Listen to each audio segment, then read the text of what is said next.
స్వాగతం. నేను నాగశ్రీ. బులెటిన్లో ముందుగా హెడ్లైన్స్.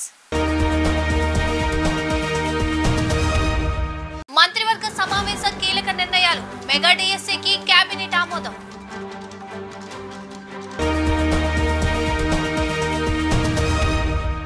ఐటీ శాఖ మంత్రిగా బాధ్యతలు స్వీకరించిన నారా లోకేష్. మెగా డిఎస్సి దస్త్రంపై తొలి సంతకం చేసిన లోకేష్.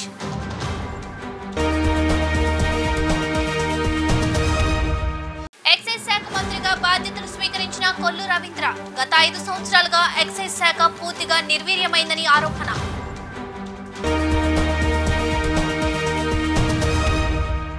ఇక డీటెయిల్స్ చూస్తే ఏపీ సీఎం చంద్రబాబు అధ్యక్షతన ఏపీ మంత్రివర్గ సమావేశం నిర్వహించడం జరిగింది. ఎన్నికల్లో ఇచ్చిన హామీల మేరకు సీఎం చేసిన 5 సంతకాలకు మంత్రివర్గం ఆమోదం తెలిపింది.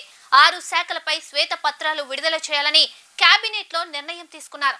పోలవరం, అమరావతి, విద్యుత్, పర్యావరణం, మద్యం, ఆర్థిక అంశాలతో పాటు శాంతి భద్రతల అంశంపైన శ్వేత పత్రాలు విడుదల చేయాలని నిర్ణయించారు. కేబినెట్ భేటీ అనంతరం రాజకీయ అంశాలపై మంత్రులకు సీఎం చంద్రబాబు దిశానిర్దేశం చేశారు. ఏపీ సీఎం చంద్రబాబు అధ్యక్షతన జరిగిన ఏపీ మంత్రివర్గ సమావేశం ముగిసింది. దాదాపు 3.5 గంటల పాటు కొనసాగిన ఈ భేటీలో పలు కీలక నిర్ణయాలు తీసుకున్నారు.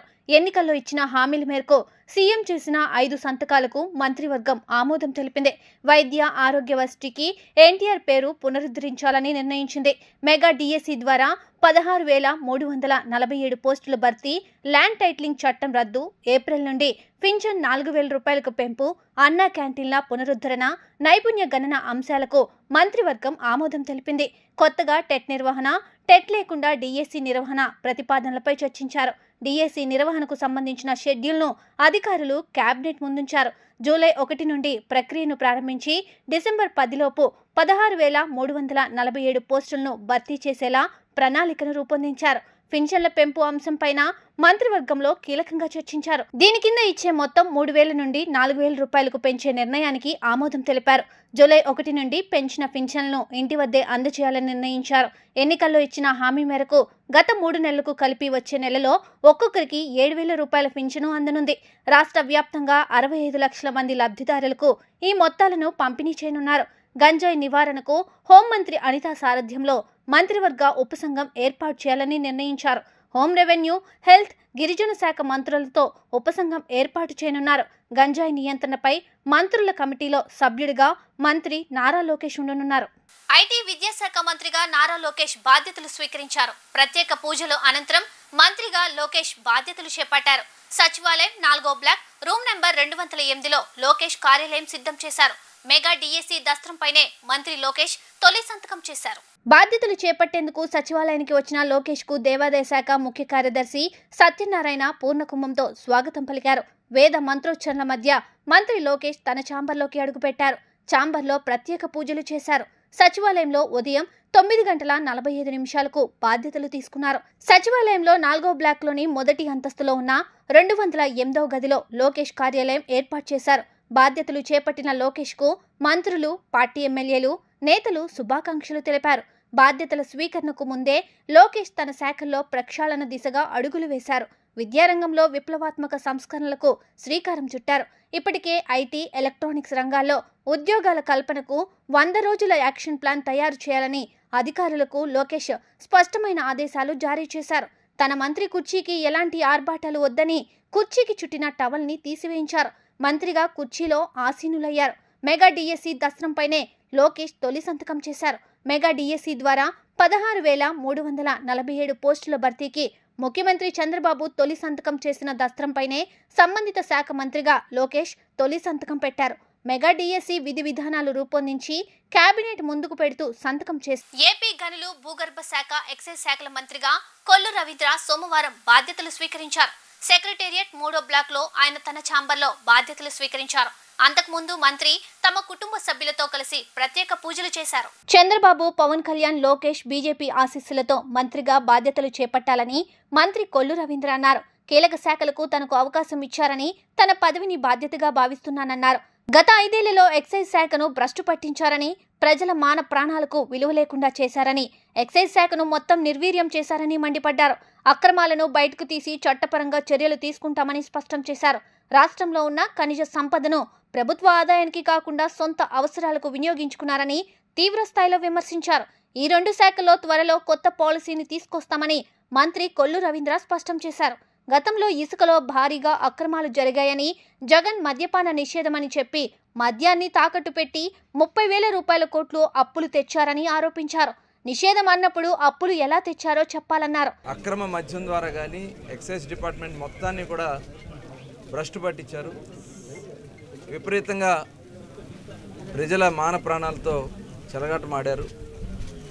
ఇవాళ అతి కీలకమైనటువంటి ఈ డిపార్ట్మెంట్ ద్వారా అంతా టోటల్ అస్తవ్యస్తం చేశారు. మొత్తం ఈ వాళ్ళ స్వార్థ ప్రయోజనాల కోసం మొత్తం వ్యవస్థనే భ్రష్టు పట్టించారు.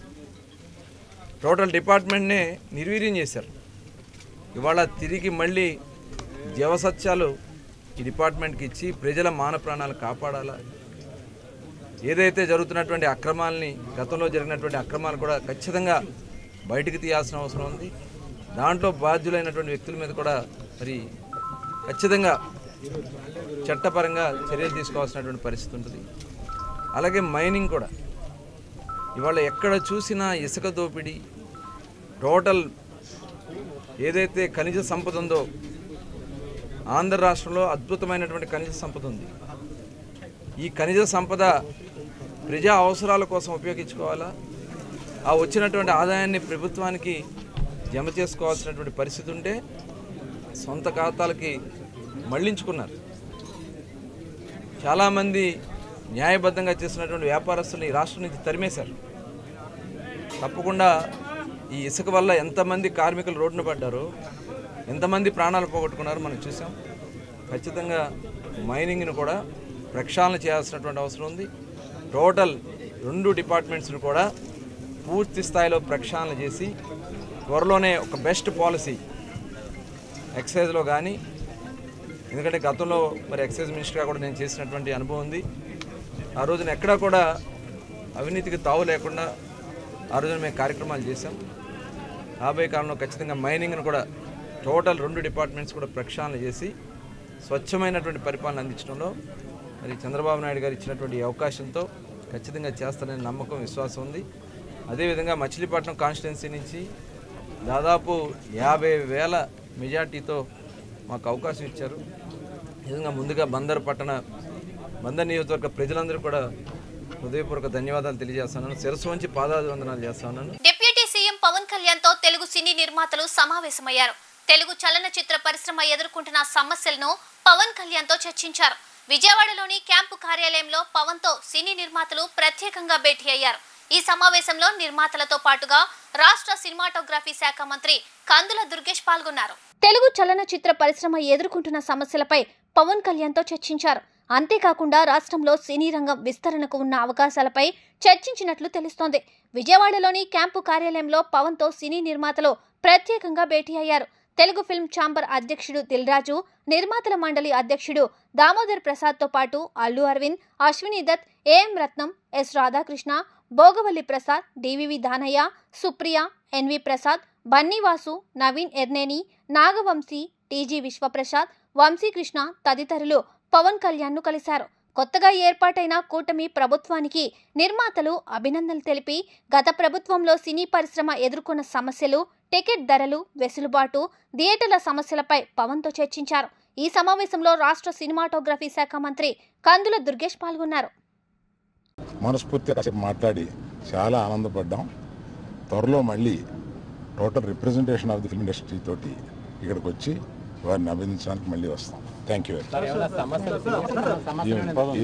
ఏమీ లేదు. మీరనే టికెట్ అనేది చాలా చిన్న విషయం అండి, దాని గురించి రాలేదు. చాలా ఇండస్ట్రీలో విషయాలు మాట్లాడుకున్నాం, కానీ రిప్రజెంటేషన్ వస్తుంది కదా, అప్పుడు అన్ని సమగ్రంగా మాట్లాడతాం. Thank you.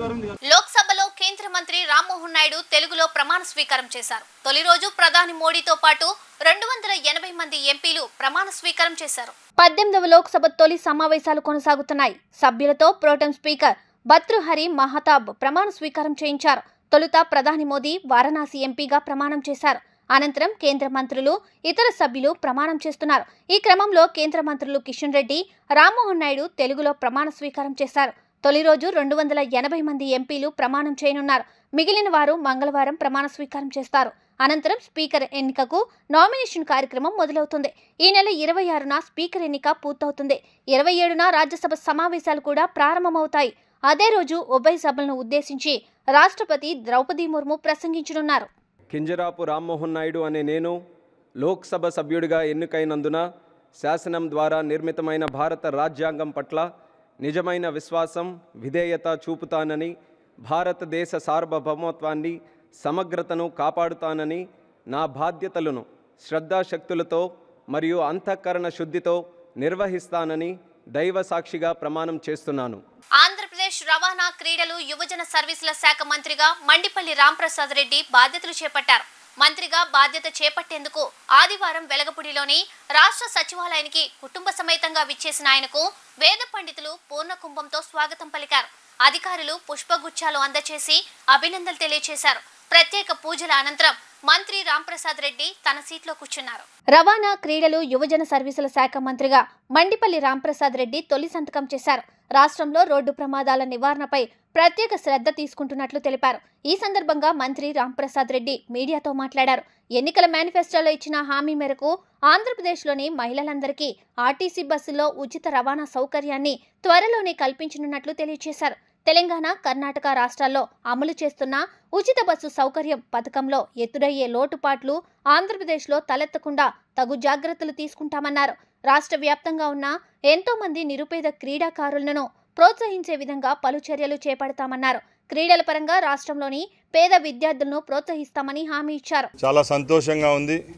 ఈరోజు ఆంధ్రప్రదేశ్ సచివాలయంలో నేను రవాణా, క్రీడా అలాగే యువజన సర్వీసుల మంత్రిగా బాధ్యత తీసుకోవడం చాలా సంతోషంగా ఉంది.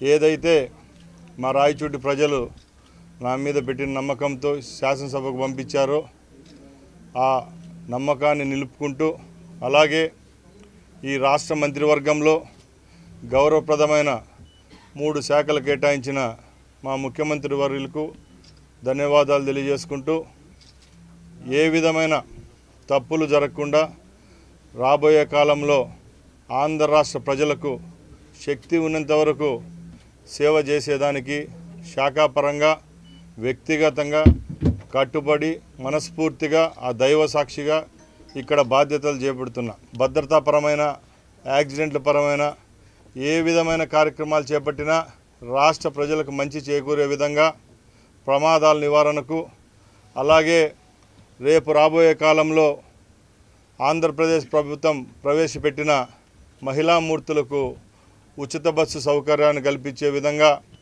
మేము ఈరోజు ఈ బాధ్యత తీసుకోవడం జరిగింది.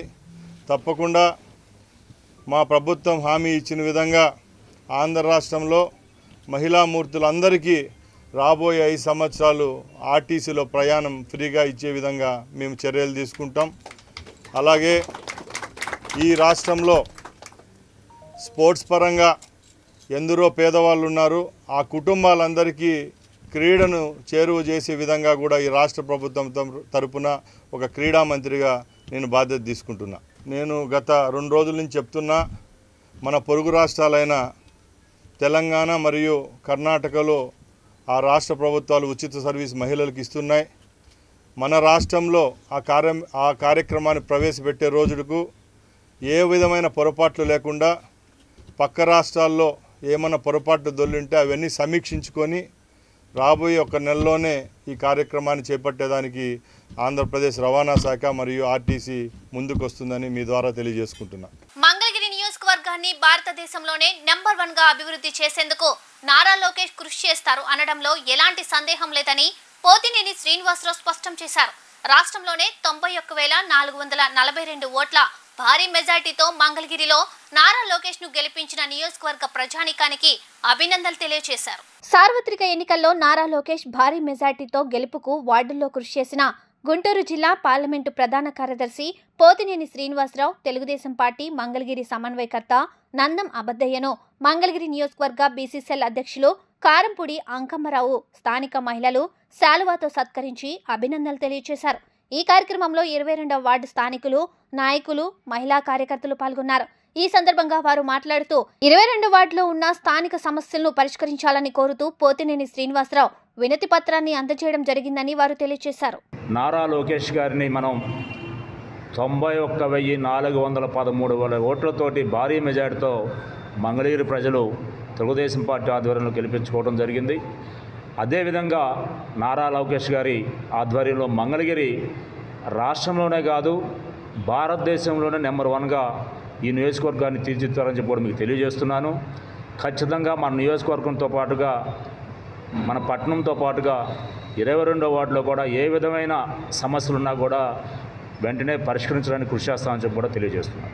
ఏదైతే మన నారా లోకేష్ బాబు గారు ఈ నియోజకవర్గంలో 91,442 ఓట్ల మెజార్టీతో విజయం సాధించినందుకు మరి మంగళగిరి నియోజకవర్గ ప్రజలు అదేవిధంగా మంగళగిరి పట్టణంలో మరి 22వ వార్డు ప్రజలు కూడా ఈరోజు గౌరవనీయులు పెద్దలు మరి పోతినేని శ్రీనివాసరావు గారికి, ఎందుకనంటే ముఖ్యంగా మనం నారా లోకేష్ బాబు గారిని 2-3 సార్లు అపాయింట్మెంట్ అడిగాం.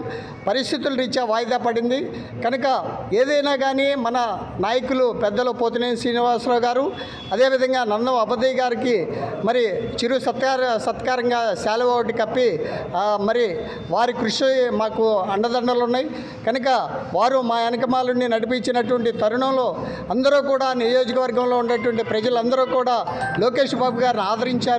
కనుక మరి రాబోయేటటువంటి కాలంలో ఏదైతే మనకి మరి మంగళగిరి నియోజకవర్గానికి అండగా ఉంటానన్నారో ఆ పరిస్థితిలో ఈ నియోజకవర్గాన్ని తీర్చిదిద్దుతానికి మరి మంగళగిరి పట్టణంలో పోతినేని శ్రీనివాసరావు గారు అదేవిధంగా నందం అబద్దయ్య గారు మరి లోకేష్ బాబు గారి సారథ్యంలో మేమందరం కూడా పనిచేస్తూ ఉన్నాం. కనుక ఈ నేపథ్యంలో మంగళగిరి నియోజకవర్గ అభివృద్ధికి మన లోకేష్ బాబు గారు తోడ్పడతారని చెప్పని ఈ సందర్భంగా ఆ పండగ వాతావరణాన్ని మరి జిల్లా పార్టీ నాయకులు పోతినేని శ్రీనివాసరావు గారి మరి దగ్గర మరి మేము విషయాలు కూడా చెప్పడం అనేది జరిగింది. అలాగే బీసీ మైనార్టీ ఎస్సీ ఎస్టీ కులాలు ఇంతవరకు అయితే ఏ స్థానిక సంస్థల్లో పదవుల్లో కూడా నియమించబడలేదో వారందరినీ గుర్తించి నారా లోకేష్ బాబు గారు వారందరికీ కూడా పదవులు ఇచ్చి గౌరవిస్తారని ఈ బీసీ కులం తరఫున సగర సంఘం తరఫున కూడా ప్రత్యేకంగా లోకేష్ గారికి మనవించుకుంటూ రాబోయే కాలంలో కూడా ఇంకా ఘనంగా ఇంకా ఆయన జీవితంలో ఎప్పుడూ కూడా ఓడిపోకుండా చేసేదానికి ఇక్కడ బీసీలు కానీ ఎస్సీ ఎస్టీ మైనార్టీ కులాలందరూ కూడా ఆయన మాట కట్టుబడి పనిచేస్తామని మనస్ఫూర్తిగా ఇంత ఘన విజయాన్ని చేకూర్చిన మంగళగిరి నియోజకవర్గ ప్రజలందరూ కూడా ప్రత్యేకంగా రాష్ట్ర సగర సంఘం తరఫున ప్రత్యేక ధన్యవాదాలు తెలుపుకుంటూ సెలవు తీసుకుంటున్నాను. మా 22వ వార్డులో ఉన్న సమస్యలను కూడా సార్కి తెలియజేయడం జరిగింది. పెద్ద ఎత్తున బీసీసీఎల్ నుంచి అదేవిధంగా నియోజకవర్గం నుంచి అదేవిధంగా ఈ తెలుగుదేశం పార్టీ తరఫు నుంచి చాలా మంది రావడం జరిగింది, కోరడం జరిగింది. సారు ఇచ్చారు మాట చేస్తామని. కాబట్టి మా సంతోషాన్ని ఆయనకి తెలియజేసుకుంటూ ముగించుకుంటున్నాం.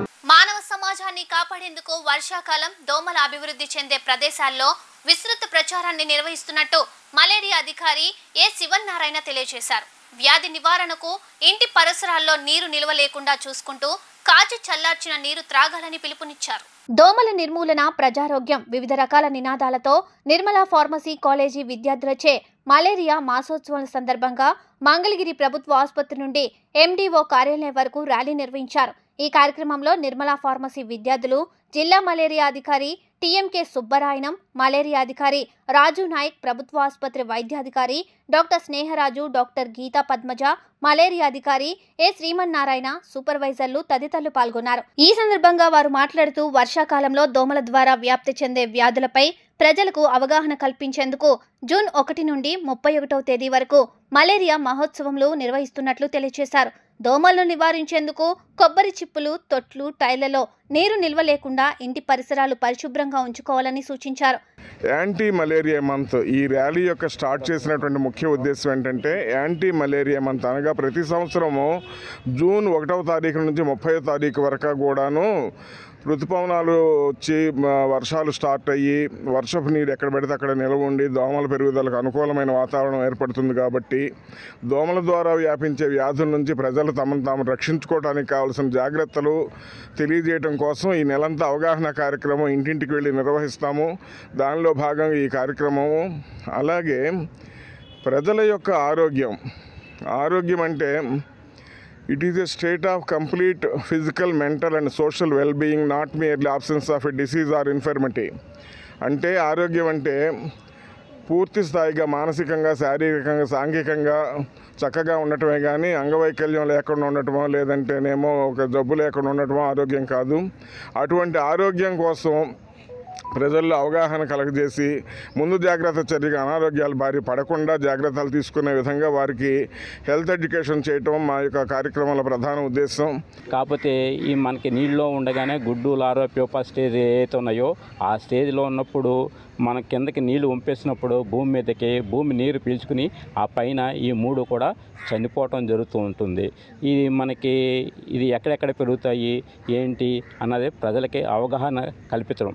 అంటే మనకి ఇంటి లోపల, ఇంటి పరిసర ప్రాంతంలో నిలకడగా నీరు అటు ఇటు ఎటు కదలని నీటిలోనే మనకి దోమ గుడ్డు పెడతాం జరుగుతుంది. తద్వారా అక్కడి నుంచి నీటిలో మనకు పెరిగిన తర్వాత పిల్లదోమ పెరిగిన తర్వాత పెద్ద దోమగా మారుతుంది. అటువంటి నీటినిలో మన ఇంట్లో కానీ మన ఇంటి చుట్టుపక్కల కానీ లేకుండా చూసుకున్నట్లయితే మనం మలేరియా వ్యాధుల్ని కానీ దోమ ద్వారా వచ్చే వ్యాధులు ఏవైనా కానీ మనం అరికట్టవచ్చు. 420 కోట్ల ప్రభుత్వ సొమ్మును దుర్వినియోగం చేసిన వైసీపీ ఎమ్మెల్యేలు, ఎంపీలను వెంటనే అరెస్ట్ చేయాలని టీడీపీ సమాచార సంఘం జాతీయ అధ్యక్షులు టి గంగాధర్ డిమాండ్ చేశారు. రుషికొండపై హోటల్ నిర్మాణం కొరకు 6/7/2021 తేదీన డిఈసి సంస్థతో జీఓఎస్ ను ఉల్లంఘించి మోసపూరితంగా టెండర్లు వేశారని ఆరోపించారు. విశాఖపట్నంలోని రుషికొండపై వైఎస్ఆర్ ప్రభుత్వ సొమ్మును దుర్వినియోగం చేసిందంటూ మంగళగిరి రూరల్ పోలీస్ స్టేషన్లో టీడీపీ రీసెర్చ్ కమ్యూనికేషన్ రింగ్ సమాచార సంఘం జాతీయ అధ్యక్షులు టి గంగాధర్ పోలీసులకు ఫిర్యాదు చేశారు. ఈ సందర్భంగా వారు మాట్లాడుతూ విశాఖ జిల్లాలోని రుషికొండపై ఏపీ రాష్ట్ర పర్యాటక అభివృద్ధి సంస్థకు సంబంధించి 58 పడకల గదులు కలిగిన రీసెర్చ్ ఉండేదని అన్నారు. డిఓఎస్ ను ఉల్లంఘించి డిఈఎస్సి సంస్థ ఒప్పందంతో 9.88 ఎకరాల విస్తరణలో పర్యాటకుల బస నిమిత్తం 421.88 కోట్లతో హోటల్ నిర్మాణం జరుగుతుందని అసత్యాలు పలికారని వారు తెలిపారు. లక్షల్లో వచ్చే ఆదాయాన్ని గండికొడుతూ రుషికొండలోని 58 పడకలు కలిగిన హరిత రిసార్ట్స్ ను కూల్చుటకు ఈసీ సర్టిఫికేట్ సంపూర్ణ అనుమతులు లేకుండా అధికారాన్ని దుర్వినియోగం చేశారని ఆరోపించారు. మొత్తం 420 కోట్ల పైన ఇంకా అడిషనల్గా ఉంది. అది నాకు అఫీషియల్గా అందలేదు. అందినట్లుగా నాకు కాగితాలు వచ్చినాయి.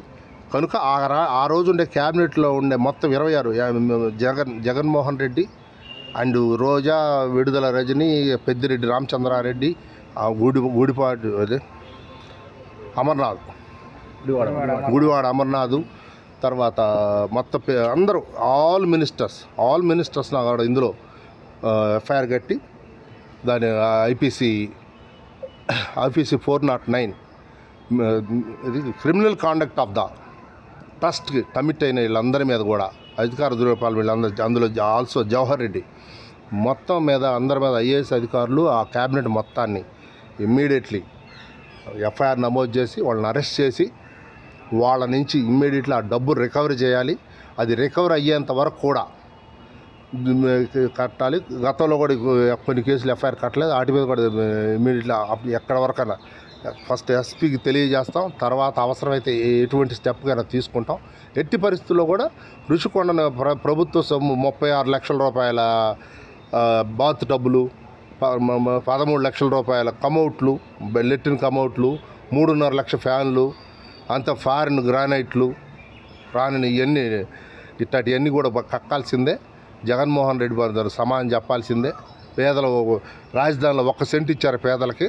ఒక కుటుంబానికి 4 కుటుంబానికేమో దాదాపు 9 ఎకరాల 88 సెంట్లలో పెద్ద బిల్డింగ్ కట్టుకొని ఇట్లాంటివి 7 ఉన్నాయంట. ఏదేమైనా కానీ ఎట్టి పరిస్థితుల్లో ఎమ్మటే జగన్మోహన్ రెడ్డిని, మంత్రులందరినీ, మాజీ మంత్రులందరినీ కూడా వెంటనే అరెస్ట్ చేయాల్సిందిగా డిమాండ్ చేస్తున్నాం. ఎమ్మటే ఎఫ్ఐఆర్ చేసి వాళ్ళందరినీ అరెస్ట్ చేయాల్సిందిగా డిమాండ్ చేస్తున్నాం. గత ప్రభుత్వ హయాంలో 2023లో రీస్ట్రక్చరింగ్ రిప్లేమెంట్ లో భాగంగా క్రింది స్థాయి ఉద్యోగులను రిజిస్ట్రల్ కి వ్యతిరేకంగా బదిలీలు చేసి 1400 ఉద్యోగాలను రద్దు చేయడం వల్ల సామాన్య ఉద్యోగులు ఇబ్బందులకు గురయ్యారని బి వెంకటేష్ బాబు ఆవేదన వ్యక్తం చేశారు. సిటీ ఎన్జీఓస్ ఉద్యోగులకు జరిగిన నష్టాన్ని నారా చంద్రబాబు నాయుడు ఆధ్వర్యంలో పరిష్కారం దొరుకుతుందని తమ ఆశాభావాన్ని వ్యక్తం చేశారు. గత ప్రభుత్వ ఆర్డర్ టు సర్ పేరుతో కింది స్థాయి ఉద్యోగులను వివిధ ప్రాంతాలకు బదిలీ అయిన వారిని తిరిగి వారి ప్రాంతాలకే బదిలీ చేయాలని కోరారు. ఉన్నత స్థాయిలో కొత్త ఉద్యోగాలను కల్పించి రీజనల్ ఆఫీసర్స్ గా నియమించి ఆర్డర్ టు సర్వేపై జీవో ప్రవేశపెట్టడం వల్ల క్రింది స్థాయి ఉద్యోగులకు నష్టం వాటిల్లుతుందని గత ప్రభుత్వానికి ఎన్నిసార్లు విన్నవించుకున్నా ఫలితం లేదన్నారు. బదిలీల పేరుతో గతంలో జరిగిన నష్టాన్ని చర్చించి ప్రభుత్వం తీసుకునే నిర్ణయానికి అనుగుణంగా ఈ సమావేశంలో పలు తీర్మానాలు మార్గదర్శకాలు విడుదల చేస్తామని అన్నారు. టీడీపీ ప్రభుత్వం సానుకూలంగా కమర్షియల్ ట్యాక్స్ నాన్ గెజిటెడ్ ఉద్యోగుల సమస్యలను పరిష్కరిస్తుందన్న ఆశాభావంతో ఎదురు చూస్తున్నట్టు వారు స్పష్టం చేశారు. రీజనల్ ఆఫీసెస్ వ్యవస్థను తీసుకుని వచ్చి అక్కడ స్టాఫ్ని ఆర్డర్ టు సర్వ్ మీద పనిచేసే విధంగా ఆదేశాలు ఇవ్వడం, ఆ రూపకల్పనలు, ఆ జీవోలు రావడం, దానిలో సామాన్య ఉద్యోగులందరూ కూడా నలిగిపోవడం అనేది జరిగింది. ఆ జరిగినటువంటి నష్టాన్ని భర్తీ చేసే క్రమంలో భాగంగా గతంలో ఉన్నటువంటి ప్రభుత్వానికి పలుసార్లు మేము రిప్రజెంట్ చేయడం జరిగింది. కానీ మరీ దాన్ని పునఃసమీక్షించినటువంటి పరిస్థితి అయితే లేదు. ఇంతలోగా సాధారణ ఎన్నికలు రావడం, ఈ ఎన్నికల అనంతరం మరి ఇప్పుడు బదిలీలకు జరుగుతాయనేటువంటి ఉద్యోగుల్లో ఉన్నటువంటి ఆలోచన, ప్రభుత్వం కూడా ఆ దిశగా ఉందనేది మాకున్నటువంటి సమాచారం. ఈ బదిలీలలో కనీసం మా ఉద్యోగులకు గతంలో జరిగినటువంటి పొరపాట్లకు నష్టాలను సరిచేసుకునే విధంగా ఎలా ఉండాలి అనే ఉద్దేశంతో ఉద్యోగుల్ని ఈరోజు మేము అన్ని డివిజన్లు, దాదాపు 16 డివిజన్లో ఉద్యోగులు ఈరోజు కార్యవర్గ సభ్యులు, అధ్యక్ష కార్యదర్శులు, రాష్ట్ర కార్యవర్గ సభ్యులు అందరం కూడా ఇక్కడ దాదాపు 100 మంది సమావేశమై ఈ సమావేశంలో పలు తీర్మానాలు చేసి దానికి అనుగుణంగా మార్గదర్శకాలు ఏదైతే విడుదల చేస్తుందో ప్రభుత్వం, ఆ వచ్చిన తర్వాత దానికి అనుగుణంగా మా డిపార్ట్మెంట్లో ప్రత్యేకంగా మార్గదర్శకాలు విడుదలవుతాయి బదిలీలకు సంబంధించి. దాంట్లో మా యొక్క అభిప్రాయాలను కూడా పొందుపరిచి గతంలో జరిగినటువంటి ఉద్యోగులకు జరిగినటువంటి నష్టాలని నివారించి కొంత సానుకూలత తీసుకొచ్చే అంశంలో భాగంగానే ఈరోజు ఈ సమావేశాన్ని ఏర్పాటు చేసుకున్నాం. ప్రధానంగా మాకు ముఖ్యంగా 2.0లో రీస్ట్రక్చరింగ్లో జరిగిన 1400 పోస్టులు ఎబాల్స్ అయిపోయినాయండి. ఆ పోస్టులు రీవర్క్ చేసేదానికి మాకు ఉద్యోగస్తులు గవర్నమెంట్ వచ్చినందుకు ముందుగా చంద్రబాబు నాయుడుకి కృతజ్ఞతలు తెలియజేస్తున్నాను, అభినందనలు, శుభాకాంక్షలు తెలియజేస్తున్నాను. ఆ గవర్నమెంటు ఇటు పరిస్థితుల్లో ఉద్యోగులకు న్యాయం చేస్తుంది, 100% జరుగుద్దని. ముఖ్యంగా మేము నష్టపోయిన మాకు కొన్ని సర్కిల్ మొత్తం డిస్బాండ్ అయిపోయినాయండి, కొన్ని సర్కిల్ తీసేశారు. ఆ సర్కిల్ని కూడా రీవర్క్ చేయాలని గవర్నమెంట్ని మేము రిక్వెస్ట్ చేస్తాము. అలాగే జిఎస్టీ వాళ్ళకి కూడా పవర్స్ ఇవ్వాలని కోరుకోండి. ఎందుకంటే ఇప్పుడున్న ఆర్థిక బాగా లావాదేవీల్లో ఇబ్బందికరంగా ఉంది కనుక ఈ జిఎస్టీ వాళ్ళకి కానీ అధికారాలు కానీ ఇస్తే, వీటీసీ పవర్స్ కానీ ఆడిట్ పవర్స్ కానీ ఇస్తే వాళ్ళకి టార్గెట్లు పెడితే ఎక్కువ రెవెన్యూ వచ్చేదానికి సోర్స్ ఆఫ్ ఇన్కమ్ ఎక్కువ ఉంటుంది. ఆ దిశగా గవర్నమెంట్ ముందుకు అడుగులు వేస్తుందని వాళ్ళకి కూడా రిప్రజెంట్ చేస్తాము, తప్పకుండా చేస్తామండి. అలాగే ప్రమోషన్ల విషయంలో కానీ మాకు అన్ని విధాలుగా గవర్నమెంట్ సహకరిస్తుందని మనస్ఫూర్తిగా కోరుకుంటున్నాం. వార్తలు ముగించే ముందు హెడ్లైన్స్ మరోసారి. మంత్రివర్గ సమావేశ కీలక నిర్ణయాలు, మెగా డిఎస్సికి కేబినెట్ ఆమోదం.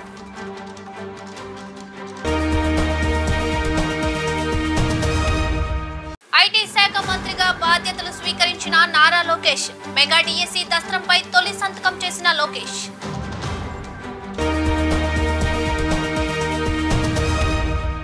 ఎక్సైజ్ శాఖ మంత్రిగా బాధ్యతలు స్వీకరించిన కొల్లు రవీంద్ర, గత 5 సంవత్సరాలుగా ఎక్సైజ్ శాఖ పూర్తిగా నిర్వీర్యమైందని ఆరోపణ.